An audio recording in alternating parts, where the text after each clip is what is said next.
मंच पे उपस्थित मेरे सब वरिष्ठ बीजेपी के नेता सबसे पहले मैं धन्यवाद दूंगा यशस्वी प्रधानमंत्री नरेंद्र मोदी जी को।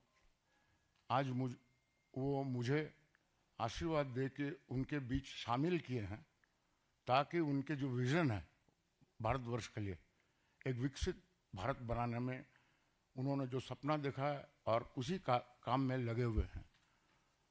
प्रभावित होके उनके कार्यक्रम से और उनका पर्सनालिटी से आज मैं बीजेपी में जोग दे रहा हूं और उम्मीद रखूंगा कि इसी प्रकार बीजेपी के नेतृत्व और सारे मेरे बीजेपी में मित्र मेरे साथ वो उस प्रकार का संपर्क रखेंगे और आगे जाके मुझे उड़ीसा में बीजेपी के लिए बहुत सारा काम करना है, मजबूत करने में कोशिश करूंगा।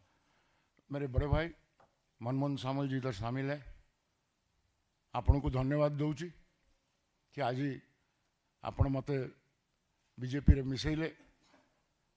अनेक बीजेपी नेता अच्छा ना ने भी ना जो मानक लगी आज मु बीजेपी रे मिसुची। विशेषकर प्रधानमंत्री जहाँकर विजन रे आज ओडिशा विकसित होगा जाऊँगी से योजना रे मु शामिल हेली। प्रधानमंत्री को अनेक अनेक धन्यवाद जनाऊँगी। से मते तांकर ये विजन रे भारतवर्ष पाई ओडिशा पाई जो स्वप्न देखिचंती ताको साकार करिवारे से मते गोटे गुणचुमुषा पूरी सहयोग करिया को जो सुजोग देइचंती मु तांको अनेक अनेक धन्यवाद जनाऊँगी।